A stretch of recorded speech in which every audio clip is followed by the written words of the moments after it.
Let's take a look at part 3 of chapter 11 about the introduction of the nervous system in our human anatomy and physiology text. In the previous section, we learned about resting membrane potentials and action potentials. We learned how action potentials are conducted more rapidly down myelinated axons than down non-myelinated axons by saltatory conduction. And this time we'll take a look at some different types of synapses and a number of different neurotransmitters that may be released at those synapses. And then how the events at multiple synapses may integrate or summate on a particular neuron. So here's a picture of a multipolar neuron. Excuse me. And there are 3 different presynaptic neurons shown whose axon terminals synapse with this particular yellow multipolar neuron. We name the synapses according to their location on the postsynaptic neuron. So these are axosomatic synapses here on the soma, hence somatic, or cell body of this postsynaptic neuron. The most common situation is axodendritic synapses, which form between the axon terminals of the presynaptic neuron and the dendrites of the postsynaptic neuron. A third possibility exists in which the axon terminals of a presynaptic neuron form synapses with the axon. These typically are inhibitory synapses, and they prevent or at least inhibit the reaching threshold depolarization and producing an action potential in this postsynaptic neuron. So you can block output from that neuron by the activity in this presynaptic neuron. So there's 3 types of synapses, arrangements of synapses. Here's a cool transmission electron micrograph of some synapses.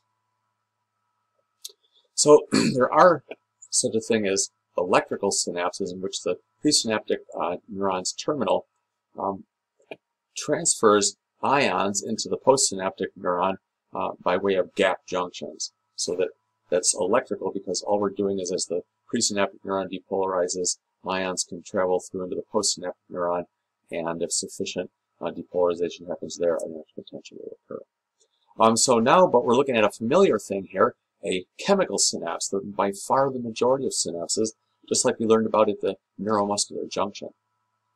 So when an action potential comes down this axon, depolarizes the terminal, the electrogenic calcium channels open, and calcium enters into the terminal from outside.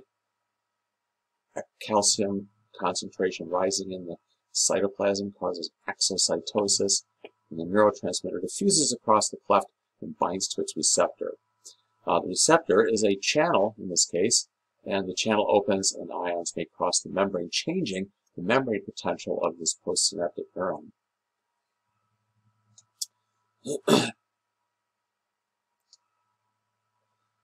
So here's just a close-up of thinking about what's happening here. We have a neurotransmitter binding to a receptor channel, ions crossing the membrane and causing depolarization potentially, and then ions diffusing along the surface of the membrane, what's called graded potentials, that then can diffuse away from the site of the receptor towards eventually towards the axon hillock where the axon starts, and maybe cause an action potential. And just a little aside real quick, to terminate the events at a synapse, the presynaptic neuron stops releasing neurotransmitter by exocytosis, and it in effect has receptors, transporters I should say, to take up the excess neurotransmitter back into the terminal for reuse. Some of the neurotransmitter will diffuse away to be removed from the solution by astrocytes, and some of the neurotransmitter will be destroyed by enzymes that reside in the synapse, always on the ready to reduce the concentration of neurotransmitter in the synapse in case we're finished signaling there and we want to quiet things down. Once there's no neurotransmitter bound to the receptor channel, it closes. Okay, so another familiar concept. Many cases occur in which the neurotransmitter binds to a receptor channel, which is a sodium-potassium channel. In that case, the net result is sodium ions diffusing into the cell and depolarizing the dendrites and cell body. of the postsynaptic neuron. That's what we see here. Resting membrane potential of minus 70 millivolts. We have a stimulus, meaning some receptor channels open or a receptor channel opens. Ions, positive ions diffuse into the cell, making it less negative, and it reaches closer and closer at the this is looking at the axon hillock, presumably, and we're seeing how close to threshold it will become, because that's the location of the first electrically gated sodium and potassium channels that could trigger an action potential. So, this is an excitatory postsynaptic potential, because the membrane is being depolarized, reaching closer and closer to the threshold, which again would cause an action potential. If we want to excite that postsynaptic neuron, we need to reach threshold depolarization. Some neurotransmitters, though, bind to receptor channels for example, potassium ions. Remember, potassium is more highly concentrated inside the cytoplasm, inside the cell, and so when the channels open, potassiums diffuse out, and we're leaving behind an even more net negative charge inside the cell membrane than before. Right? If positive charges leave, we're going to leave behind an imbalance of more negative charges than positive, and things are going to become hyperpolarized. That's inhibitory, because now if our membrane has reached this hyperpolarized state, it's going to take that much more excitatory neurotransmitter binding to channels to even get back to the resting membrane potential, let alone reach threshold. So this is called an inhibitory postsynaptic potential, or membrane potential. It turns out that on a multipolar neuron like this, there would be thousands of axon terminals synapsing with the dendrites in the cell body. And the question always is, given all of the events taking place on this graded potential region, the dendrites in cell body, will the axon reach threshold and trigger an action potential? So here we see an illustration of multiple stimuli, excitatory postsynaptic potentials, forming from successive stimuli coming from this presynaptic neuron. But each time, there is sufficient interval between the stimuli so that all of the neurotransmitter is either taken back up, degraded, or diffuses away before the next stimulus. So we never actually reach threshold, the axon hillock, even though we have multiple EPSPs. But if the second excitatory event takes place, a second burst of neurotransmitter comes out in the synapse while the postsynaptic membrane is already somewhat depolarized, and those ions, of course, are spreading by local currents towards the axon hillock, we will reach threshold, right? The axon hillock will become depolarized to at least minus 55 millivolts, and electrogenic sodium channels will open, and a wave of depolarization will spread down the axon to its terminals. That is called summation. Two events in rapid succession happening on one axon, one presynaptic terminal. That's called temporal summation, because in close proximity in time, close juxtaposition in time, the two events took place. Another situation may arise in which multiple axon terminals produce EPSPs, excitatory postsynaptic potentials, on different locations, but yet the summation still occurs. We have positive charges entering the dendrite here, and positive ions entering the dendrite over here, and they diffuse over to the axon hillock, and we reach threshold, and boom, an action potential is going to take off down the axon. So because those events took place from different locations, it's called spatial summation. So summation is the adding together of the effects of multiple synapses on the postsynaptic neuron. What if an IPSP and an EPSP were simultaneously produced? Well, they'd essentially cancel out. We wouldn't have much change at all at the axon hillock. So it could be that there are thousands of EPSPs and thousands of IPSPs, and the result would be nothing. As far as the axon goes, there would be no action potentials being produced. A lot of activity here, a lot of neurotransmitter coming out, a lot of changes in the membrane potential here and there. No output if there's an equal number of excitatory and inhibitory events. So our next subject, now that we've talked about summation, and you get the idea, just to double check that I mentioned this, upwards of 10,000 axon terminals impinging on this neuron. Summation over all of those events determines whether or not an output will occur, an action potential will occur on this postsynaptic neuron. just wanted to get a feeling for the complexity because we're talking about billions of neurons in the brain, each one of which has thousands and thousands of terminals impinging on its dendrites and cell body, and it may have many thousands of terminal branches down here at its distal end. So hugely complex circuits. So our next section of the chapter involves bringing up certain classes of neurotransmitters, chemical classes or types of neurotransmitters, and I'd like to pick out just a couple of interesting characteristics or associated events in the nervous system with each class. So there's some sort of wordy but very informative slides or tables, I should say, in some slides about neurotransmitters, and I'll call your attention to them, and then I'll try to extract out some things I'd like you to pay attention to on a separate slide. So our first type of neurotransmitter is acetylcholine. Again, very familiar because we've already talked about the somatic motor division, in which the motor neurons of skeletal muscles release acetylcholine and in fact have nicotinic receptors. Acetylcholine receptors, it turns out, come in two flavors, nicotinic and muscarinic. Nicotinic is just one particular protein, which is a receptor channel for acetylcholine, and the neuromuscular junctions have these receptors and the autonomic ganglia. What in the world is that? I won't bother to go into that right now because we're going to have a whole chapter to talk about the autonomic nervous system, chapter 14.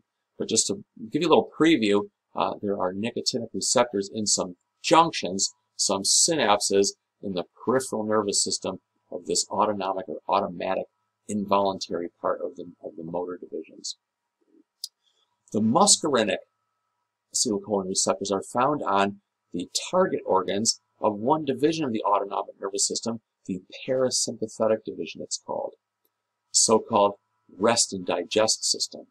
So we'll discover, again in chapter 14, that all those target organs have muscarinic receptors on them. So something that we mentioned previously, but we should review, is that in the neuromuscular junction, there's an autoimmune disease called myasthenia gravis, in which the acetylcholine receptors, those nicotinic receptors, are being attacked. Then they get hauled into the cell by the muscle cell, and because of the debris, the antibodies that are stuck onto them, and the cell is constantly trying to recycle these receptors, and eventually the receptor numbers in the junctions dwindle. We said that we could treat that by using an acetylcholine esterase inhibitor, so that acetylcholine accumulates in the synapse. So even though there's less receptor channels, there's more acetylcholine, so that we guarantee that more of those receptor channels will be open when we're trying to signal for a muscle contraction, and we can improve the strength of contractions that way for a while. Curare is just a naturally occurring chemical used by certain indigenous peoples to capture prey by poisoning them with arrows that contain curare and poison their skeletal muscles, their neuromuscular junctions. Botox, I thought you'd appreciate this. Botulinum toxin is a toxin released by a particular type of bacterium, which blocks acetylcholine release by specific motor neurons. And if you inject Botox subcutaneously, it will block the activation of skeletal muscles in the region, such as in your forehead. If you want to prevent wrinkles from forming in your face, you can inject a bunch of Botox, and then it'll paralyze the face muscles, and they'll stop sprinkling up the skin and giving those annoying wrinkles which give away your age. Aren't we funny people? All right, muscarinic receptors, again, are found on the target organs of the parasympathetic nervous system, a whole range of organs in your thoracic and abdominal cavities, and we'll save our discussion of those organs for chapter 14. The name muscarinic comes from a mushroom which contains a toxin called muscarine, and so if you consume some muscarine in your diet, it will get into your blood and it'll activate all of these parasympathetic organs at once and cause quite a conflagration in your body in some ways, and also the opposite, it'll actually slow down your heart dangerously and maybe potentially fatally. Well, one way to treat situation like this, or poisoning with acetylcholinesterase inhibitors, is to use atropine. And atropine blocks acetylcholine from activating its muscarinic receptors. So if the heart is being slowed down too much, and the airways in your lungs are being constricted so you can't breathe, and mucus is being secreted in there, and you're kind of suffocating, we can settle those situations down by using atropine and allow you some time to survive while the poisons are being metabolized away in your body. All right, we come to biogenic amines. The biogenic amines include catecholamines. Catecholamines are epinephrine and norepinephrine. We should have epinephrine written here, it would be very handy. It's not actually a neurotransmitter, so it didn't make the table. It's released from the adrenal medulla when we activate the sympathetic nervous system, so therefore it's technically a hormone. But epinephrine and norepinephrine bind to the same receptor families and have the same functions. All right, so we should talk about norepinephrine a bit. Dopamine is a related compound produced by other neurons and released from its axon terminals, and has some very important functions. Serotonin and those three we'll probably talk about a little bit more. Histamine, not so much. Well, let's just quickly mention that norepinephrine and as well as serotonin are neurotransmitters whose reuptake can be blocked for treatment of various undesirable moods. I just was going to get all off into that topic when I realized now that we have a quick aside. We want to distinguish between so-called direct-acting neurotransmitters and indirect neurotransmitters. So direct neurotransmitters bind to receptor channels in the postsynaptic membrane and cause ions to travel to diffuse across and change the membrane potential. Biogenic amines are indirect neurotransmitters. They bind to receptors on the surface that are not channels. So in this case, they bind to G protein coupled receptors and trigger G protein activation, which causes a second messenger to build up in the cell. The first messenger is the neurotransmitter. The second messenger in this case is going to be cyclic AMP, a chemical that's being produced by an activated enzyme, and then when the cyclic AMP levels rise high enough, that'll cause opening of channels and other events to take place in the cell. As soon as we stop releasing our neurotransmitter, the G proteins will eventually be turned off. Cyclic AMP levels will be reduced by a constantly active enzyme, a phosphodiesterase, that will get rid of that cyclic AMP for us. So as soon as we're not making a bunch of it, then it kind of just dies away. All right, let's look at a little cartoon illustration of this. Here's a direct acting neurotransmitter binding to its receptor channel, and ions can cross the membrane. That's what we've been talking about up till now. Indirect neurotransmitters bind to a G protein coupled receptor. The G protein can then bind to GTP, right? This receptor twists and changes, which causes a twist and change in the G protein that can bind to GTP, guanosine triphosphate, very similar to ATP. And then that thing can zoom away and just slide around like a magnet stuck on the bottom of the membrane until it crashes into an adenylate cyclase enzyme, a dormant enzyme until the GTP comes along, the G protein comes along, and now that enzyme will start catalyzing its reaction, which takes ATP and forms cyclic AMP. Cyclic AMP is a really important signaling agent in all of your cells. In this particular case, the cyclic AMP is going to bind to a channel and cause the channel to open, and now you have depolarization of the membrane and some activity in the postsynaptic neuron. This is the postsynaptic neuron there. Cyclic AMP may have many functions in different cells, as we'll see when we talk about the cardiovascular system, for example. So this is how the biogenic amines activate or inhibit the target cells. So norepinephrine, as a neurotransmitter in your brain, is a feel-good neurotransmitter, and so its reuptake is inhibited by drugs that are used to treat anxiety and especially depression. So reuptake inhibitors are a real mainstay of mood management in pharmacology. Also, reuptake of norepinephrine is inhibited by cocaine. So what that means is, when I say reuptake, I should explain, that means that the axon terminals are not going to be taking up the neurotransmitter to recycle so much. It's going to linger in the synapse and keep on stimulating the downstream, the postsynaptic neuron, which in this case makes us feel good. We like that, so we take the cocaine. Hopefully not. Dopamine is a important neurotransmitter in reward circuits and in other places, and so reuptake is also inhibited by cocaine. And dopamine is like a way of rewarding ourselves for doing something healthy and good to our bodies. So it helps us learn good things to eat, good things to do, and so we repeat those processes and we avoid injurious or harmful behaviors. So we start capitalizing on the good things. Well, cocaine blocks reuptake of dopamine, and it causes dopamine to linger in the synapses. But the problem is then the presynaptic neurons that normally release dopamine stop. Like, oh, fine, you have your own way of producing a lot of dopamine out here. We certainly don't need to add any more. And so anyway, just being a little silly, but they stop releasing dopamine. So here's an interesting illustration of the result of that effect. Here's a type of an image of the brain showing everywhere that dopamine is active in synapses.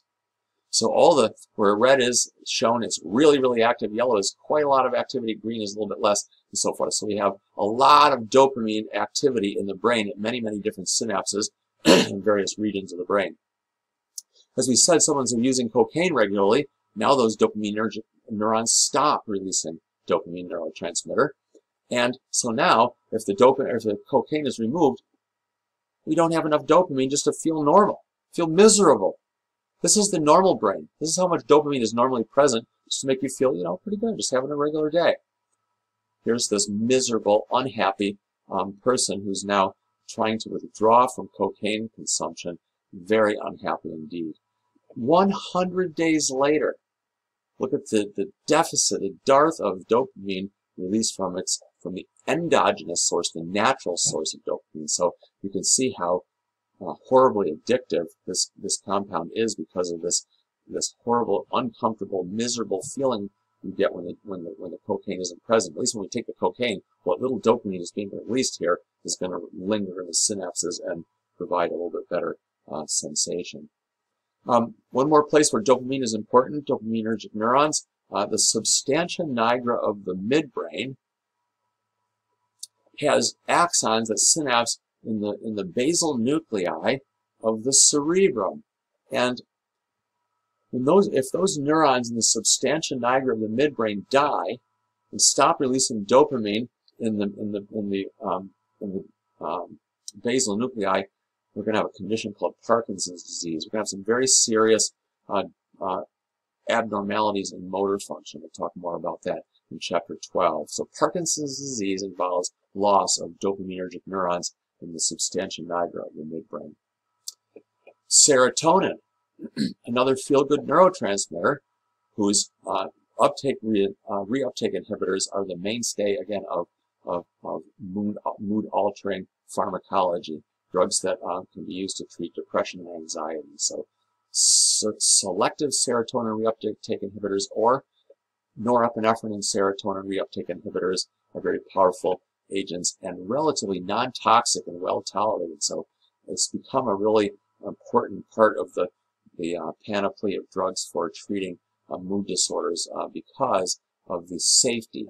It's not easy to overdose on these kind of drugs. You can have a so-called serotonin syndrome, in which if you take a whole bunch of your serotonin pills, you will have some abnormal kind of things happening in your body, but it won't kill you. Activity of serotonin is enhanced by ecstasy, hence the feel-good nature of that drug, a quote-unquote designer drug of the relatively recent past. Histamine is an important neurotransmitter in the brain also. I will just mention briefly that histamine receptors are also activated to produce hydrochloric acid in the stomach glands. So release of histamine from neurons that promote stomach acid secretion causes those cells to get busy. So what they used to use to prevent acid formation in the stomach is histamine receptor inhibitors. Tagamet and things like that. So nowadays they have proton pump inhibitors that prevent the hydrogen from being actually transported into the lumen of the stomach, to prevent over-acidification for people that have ulcers or have reflux disease and so forth. Too much acid in there, too much acid getting out of the stomach and causing inflammation. All right, let's move along. Whoa. So we come now to amino acids. This is a fascinating concept. The most prevalent neurotransmitters in your brain and spinal cord are just amino acids, which are the building blocks of protein, and they're prevalent in your blood every time you eat proteinaceous meals, which is virtually every time. So circulating in your blood are glutamate amino acids, glycine amino acids. Those are important neurotransmitters, and so it's interesting that they can be excluded from the cerebrospinal fluid and the interstitial fluid in the brain and spinal cord, and then can be used directly as neurotransmitters by many axon terminals. So GABA is a derivative of an amino acid, and it's an inhibitory neurotransmitter or neuromodulator.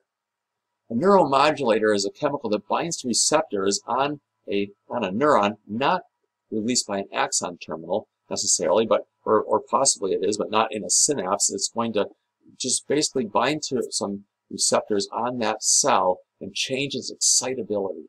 If GABA binds to its receptors on a neuron, it will become hyperpolarized. The receptors for GABA are chloride channels. Receptors are chloride channels, so when GABA binds to its receptors, either after being released from an axon terminal or binding to receptors just on the body of a neuron, it will hyperpolarize. So iPSPs will form, or will just generally inhibit that neuron by making it even more negatively charged than at rest. So GABA is the most important inhibitory neurotransmitter in the spinal cord. When I say important, I mean prevalent. There's lots and lots and lots of synapses with GABA as the neurotransmitter. Well, what happened? I lost myself. I don't know where it went. Oh well, I won't worry about it. Oh, it returned. Something better. So if someone has anxiety, they just have too many thoughts just circulating in their brain, they can't control it, and it's making them upset. One way to treat that is by using GABA channel activators, drugs that will sort of enhance the effects of GABA on its receptor channel, so the more chloride ions go into the cells, and we have less action potentials, suppress the activity of a lot of neurons wherever there's GABA channels, and just not a ton, just enough to reduce the number of action potentials coming out of those through those circuits, and dampen things down, dampen down the neural activity, and settle down all those crazy thoughts that someone's having and having anxiety attacks or anxiety.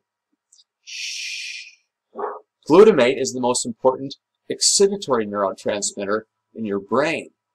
So it's a very, very common neurotransmitter. We'll talk more about that when we talk about long-term memory formation in chapter 12. It's also called the stroke neurotransmitter. If you have a stroke, something that happens during the hypoxic events or bleeding events that occur in your brain is that a whole bunch of excess glutamate is released for some reason, and that glutamate floods into the area where the injury is happening and causes a ton of nitric oxide to be produced, which is neurotoxic, and a bunch of neurons die. So strokes, the damage produced by strokes is largely due, or at least in part due to excess glutamate release and nitric oxide formation. So it's an interesting breakthrough in understanding the etiology of stroke-related injuries, so that we can perhaps find a way to prevent some of those changes from happening if we can catch someone who's having a stroke quickly enough and prevent some of that injury. Glycine is just the simplest amino acid. It's the most important inhibitory amino acid in the spinal cord. GABA in the brain, glycine in the spinal cord. So amino acids are very, very important neurotransmitters. Peptides. Here's an extremely timely and interesting topic. Peptides are just chains of amino acids, which are important neurotransmitters. Substance P is a neurotransmitter in circuits which transmit pain signals to the brain. So you injure some part of your body, you have pain signals. You know about it. It's hard to ignore. It's rather horrifying.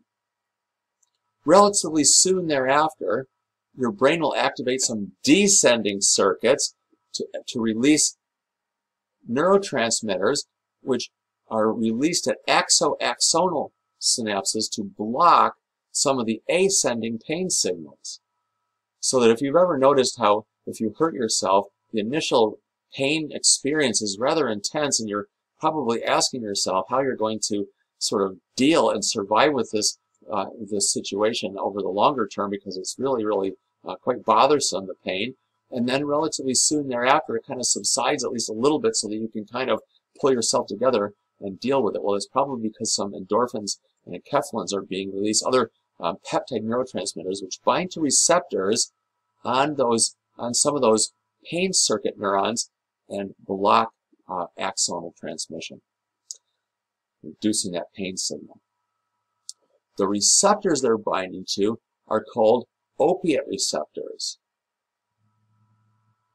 So endorphins and enkephalins bind to opiate receptors. That's what we call their normal receptors that inhibit those pain signals. Well, you're probably well aware that opiates are chemicals extracted from certain plants, or derived from chemicals extracted from certain plants, opium poppies, that bind to those opiate receptors and block pain transmission, and they represent a very powerful group of drugs to treat pain. And pain management is very, very important in healthcare.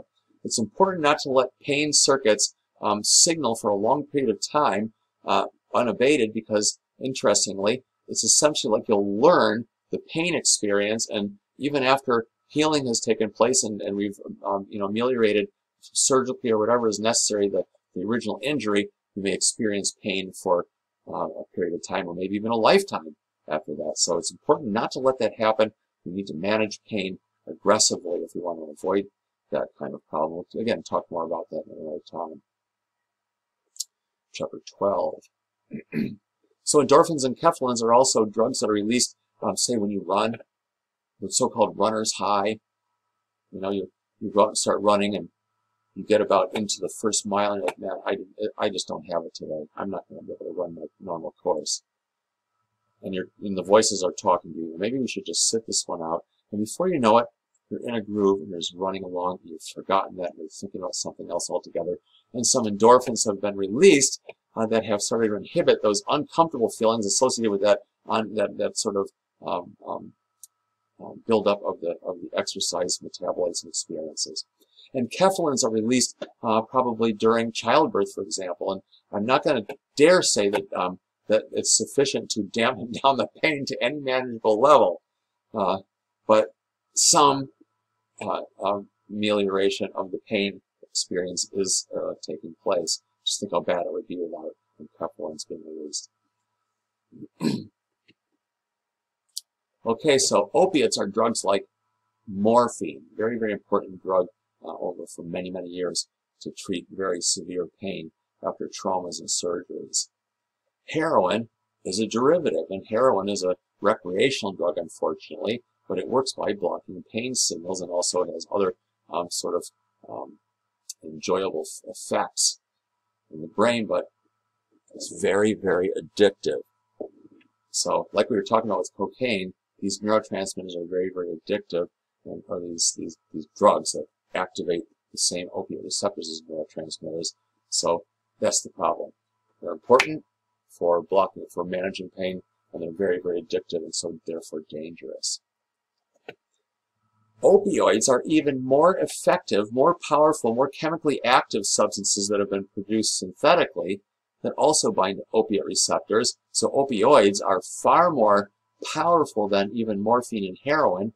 Oxycodone, I'm sure you've heard of, and hydrocodone, they're in the news all the time because they're used to manage pain, especially in sports injuries. And young people get addicted to these drugs, and it can really ruin their life, or maybe even kill them along the way, especially if they start, once they get into deep trouble with addiction to these drugs, they may wind up medicating themselves with street drugs because they can't get any more of these other drugs from their pharmacist or from their physician.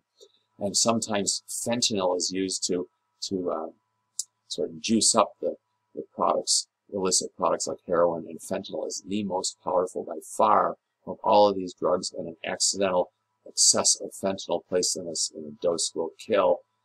There are other reasons why opioids will not only block pain pathways, but it'll also suppress your respiratory drive.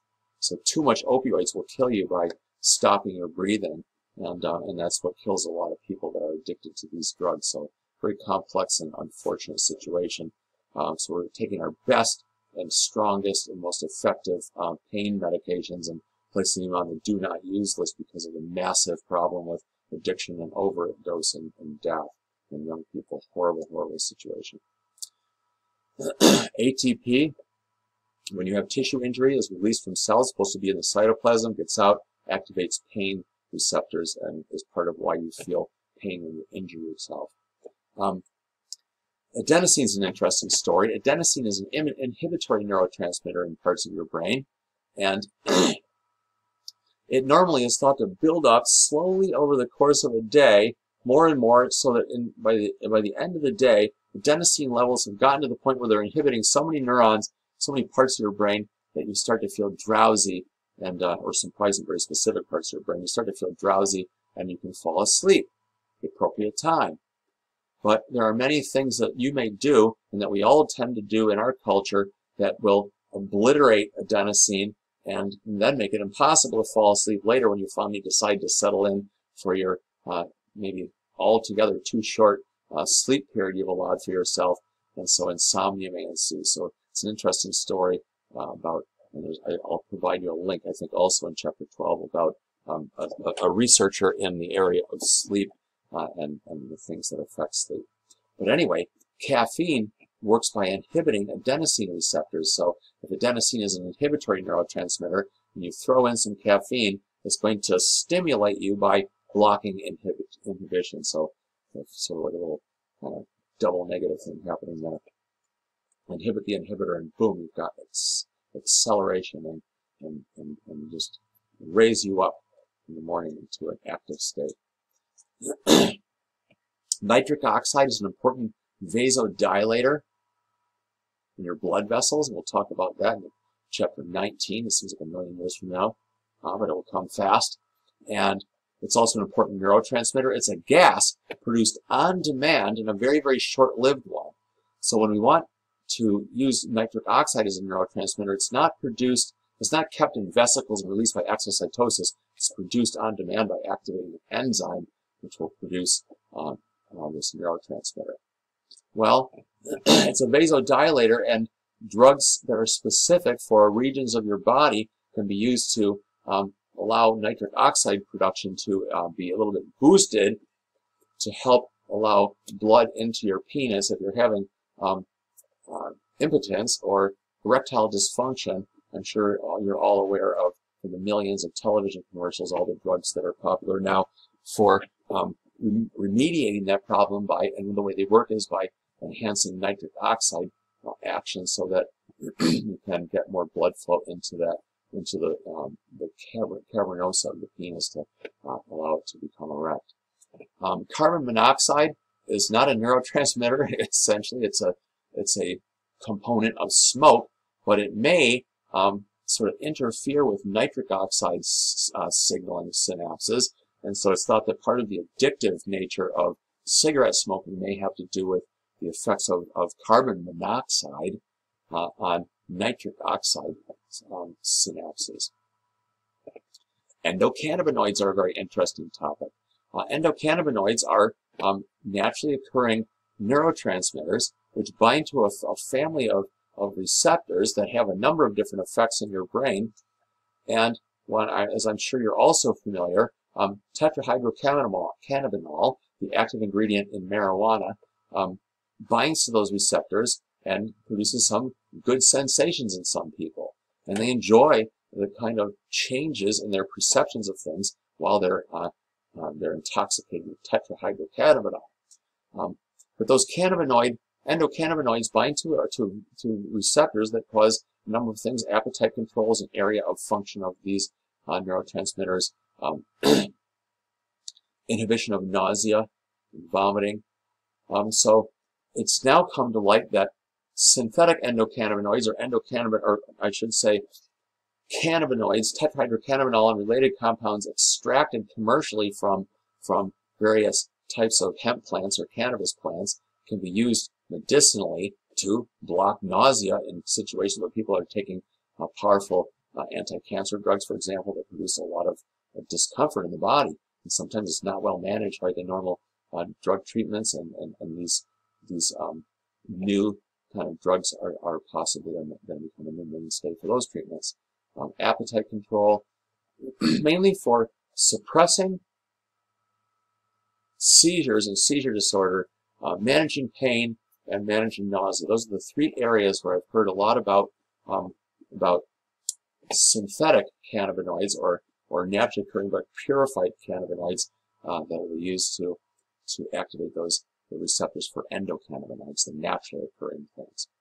All right, that should pretty much wrap up our chapter. There's just a little section at the end about different types of circuits. I'll leave that for you to read because I've been talking for a long time and I don't want this video to go on any longer than it already has. But I do want you to take a look at just a quick little segment of the chapter that talks about the arrangement of neurons in certain types of circuits and how those produce outputs of interesting sorts. So take a look at this, maybe 6 or 7 slides that will wrap up this chapter 11 on